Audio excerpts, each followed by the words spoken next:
मतदानाच्या वेळी EVM machine संदर्भात लोकांच्या मनात प्रचंड संशय आहे. मशीन सेट करता येतं असं सहज बोललं जातं. ईव्हीएम मशीन आधुनिक मनुस्मृती आहे. लोकशाही धोक्यात आलेली आहे. मग ईव्हीएम मशीन मध्ये हेराफेरी होती कसे? लोकांचे प्रचंड प्रश्न आहेत. लोक बॅलेट पेपरवर मतदान घ्या असं म्हणतात, कारण लोकांचा ईव्हीएम मशीनवर विश्वास नाही. ईव्हीएम मशीन हॅक होते. शेवटी मानव निर्मित आहे, माणसांनीच बनवली, माणूस हॅक करू शकतो. काही तर लोक अशी आहेत, उमेदवारांना फोन करतात, तुमची मशीन सेट करून द्यायची का? आणि सध्याच्या 2026च्या आत्ताच्या महानगरपालिकेच्या निवडणुकामध्ये प्रत्येक उमेदवार म्हणत होता की ईव्हीएम मशीन सेट केलेली आहे, म्हणजे ईव्हीएम मशीन हॅक होऊ शकते. माझं स्पष्ट मत आहे, ईव्हीएम मशीन ही आधुनिक मनुस्मृती आहे. ही लोकशाहीला कीड लावण्याचा प्रयत्न करत आहे. हुकुमशाही यायच्या अगोदर परत बॅलेट पेपरवर मतदान घ्या. आणि कर्नाटक सरकारनं केलंय हो हे सगळं. कर्नाटक सरकारमध्ये विरोधी पक्षाचं सरकार यावं असं त्यांना वाटतं का? त्यांनी का बॅलेट पेपरवर मतदान स्थानिक लेवलवर घेण्याचा निर्णय घेतला? त्याची कारणं आहेत. लोकांचा विश्वास मतदानावर राहिला पाहिजे. ईव्हीएम मशीन मध्ये अशी जर गडबड वारंवार होत राहिली, ईव्हीएम मशीन मध्ये धोका निर्माण होत राहिला, तर लोकांचा ईव्हीएमच्या त्या डबड्यावरचा विश्वास उडेल. ईव्हीएम मशीनवर विश्वास उरणार नाही. आणि बॅलेट पेपरवर स्वतः शिक्का मारावा लागतो. पूर्वी प्रचार असायचा पहा, ताईबाई अक्का विचार करा पक्का, आणि संतोष शिंदेच्याच चिन्हासमोर मारा शिक्का, कारण त्या उमेदवाराला हक्काने मतदान केलं जायचं. आता बरेच जण म्हणतात मग त्यावेळेस बॉक्सची बॉक्स पळवून न्यायचे. अहो, ती परिस्थिती वेगळी होती. आता 2026 मध्ये आहोत, सीसीटीव्हीच्या निगराणीखाली आहोत. पोलीस प्रशासनाच्या कित्येक शाखा झाल्या, मिलिटरीच्या शाखा वाढल्या, माणसं वाढली, संरक्षणाचे नवीन संसाधनं आली. त्यावेळेस साधी पोलिसांना बंदूक असायची, आता पोलिसांच्या हातात बघा. एवढं सोपं नाही बॅलेट पेपरच्या बॉक्स मध्ये घोटाळा करायची. आणि कायदा सुव्यवस्था राखणं जिल्ह्याचा प्रमुख म्हणून कलेक्टरचं काम आहे. जिल्हाधिकाऱ्यांना त्यांची कर्तव्य माहिती आहेत, तहसीलदारांना त्यांची कर्तव्य माहिती आहेत. आता प्रश्न मूळ आहे, ईव्हीएम मशीन हॅक होतं का? ईव्हीएम मशीन हॅक होऊ शकतं, शेवटी ती मानव निर्मित आहे. पण ईव्हीएम मशीन हाताळणारी माणसं सुद्धा हॅक होऊ शकतात ना. मतमोजणीच्या वेळेस रिकाउंटिंग करताना पहिल्या फेरीत अगोदर आलेलं मतदान नंतर रिकाउंटिंग मध्ये अचानक 100-200 कमी होतं, काही ठिकाणी 500-1000 वाढतं. मग ते अचानक मतदान येतं कुठून, कुठल्या कप्प्यात लपलेलं असतं? म्हणजे ईव्हीएम मशीन मध्ये गडबड आहे की. चिठ्ठ्याचं तसं होणार नाही ना. जे पदवीधर निवडणुका लढतात त्यांना विचारा, सगळं बॅलेट पेपरवर मतदान घेतलेलं असतं, तिथं चिठ्ठ्याच मोजल्या जातात. आज सुद्धा कित्येक उमेदवार हे जे पोस्टल मतदान असतं ते चिठ्ठ्यावरच झालेलं असतं, त्याच्यावरच निवडून येतात.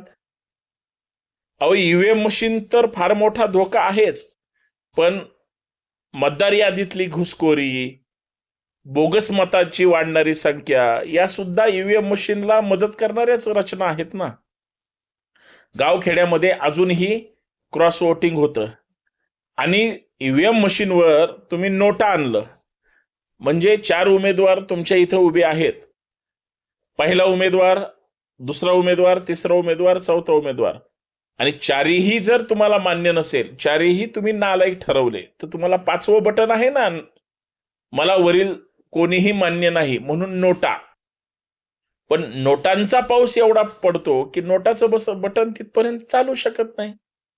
म्हणजे हा जो संभ्रम आहे, ह्या ज्या सगळ्या गोष्टी आहेत ह्या फार भयानक आहेत. म्हणून लोकांचा ईव्हीएम मशीनवर विश्वास नाही. मी गावाकडच्या काही मित्रांशी चर्चा केली. लक्षात घ्या, लोक कधी कधी खरं सुद्धा बोलत असतात. म्हणला, मी माझ्या एका उमेदवाराचा पोलिंग एजंट होतो आणि मतमोजणीच्या वेळेस तिथला प्रतिनिधी सुद्धा होतो. ज्यावेळेस ईव्हीएम मशीन उघडत होते आणि ज्यावेळेस बटन दाबल्यानंतर जे काउंटिंग यायचं ते कधी कधी संशयास्पद वाटायचं, मशीनच संशयास्पद वाटायची. पण तिथं आम्हाला मोबाईल वापरू देत नाही. आम्हाला ऑब्जेक्शन घ्यायचं म्हणलं तर तिथं पोलीस मध्ये मध्ये करतात. निवडणूक कर्मचारी अधिकारी जे आहेत ते स्वतःच खरं करतात, आम्हाला अजिबात येत नाही. म्हणजे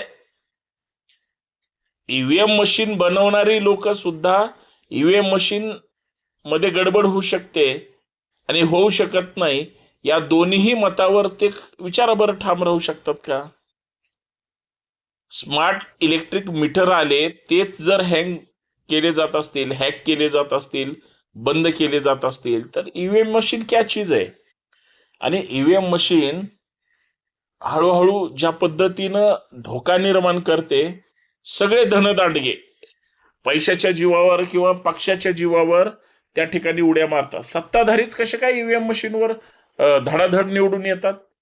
बघा, निवडणूक जाहीर झाली की 2-4 चेले चपाटे म्हणतात आमच्या 120 जागा येतील. पुण्यात सुद्धा 120 जागेंचं भाकीत केलं आणि भाजप 119 वर जाऊन थांबलं. म्हणजे काय? त्याचा काय बाप ईव्हीएम मशीनचा काय म्हणजे असा जादूगर आहे का?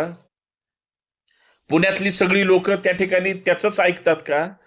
अहो, मागच्या 9 वर्षापूर्वी जो व्यक्ती स्वतः निवडणुकीत पडला तो आता किती उमेदवार निवडून येणार याचं भाकीत सांगणार. काय हा वेडेपणा आहे? हा मूर्खात काढायचा धंदा आहे ना. म्हणजे याचा अर्थ असा आहे, ईव्हीएम मशीनवर प्रचंड संशय आहे. इलेक्शन कमिशन काय करतंय बघा, मॅन पॉवर कमी लागते आणि इलेक्ट्रॉनिक सिस्टीम म्हणून ईव्हीएमचा त्या ठिकाणी आधार घेतला जातो. ईव्हीएम मशीन वर ज्यांचा संशय आहे ते निवडणूक आयोगाशी संपर्क करा, डेमो द्या वगैरे वगैरे म्हणतात. मशीन तुमच्याकडं, तुम्ही बनवता, तुम्ही तुमच्याच ताब्यात ठेवता, मग इतर माणूस ईव्हीएम मशीन हॅक होतं हे तुम्हाला कसं काय सांगणार? मध्ये एक जणांना बनवलं, डेमो दिला, इलेक्शन कमिशननं गुन्हा दाखल केला त्या माणसावर. दुसरा माणूस कसं काय हिंमत दाखवेल? हा, ईव्हीएम मशीनच्या विरोधात जाऊन तो ईव्हीएम मशीन फोडून टाकू शकतो. कित्येक मतदान केंद्रावर मतदानाला गेल्यावर मशीन बंद असतात. याचा अर्थ त्या ईव्हीएम मशीन बोगस आहेत असं लक्षात येतं. आता निवडणुकीमध्ये राजकारण करताना धार्मिक, सामाजिक ध्रुवीकरण करून त्या ठिकाणी लोकांची दिशाभूल करून राजकारण केलं जातं. आज परिस्थिती अशी आहे, ज्यांच्या विषयी गरळ ओकली जाते ते आता बहुसंख्येने निवडून येत आहेत. म्हणजे त्यांची एकतेची ताकद ते बटन दाबून त्या ठिकाणी हे करतायत. पण उद्या तिथं जर सगळे झोपवायचे असतील तर ते किती भयानक सिस्टीम आहे. म्हणून मला असं म्हणायचंय, जर सर्वसामान्य प्रत्येक भारतीय नागरिक म्हणून मतदाराचा आपण केलेल्या मतदानावर जर संशय त्यांना वाटत असेल तर त्यांनी पवित्र मतदान का द्यायचं? ईव्हीएम मशीनच्या विरोधात बघा, अजून लोक बोलत नाहीत, लोक चिडलेली आहेत.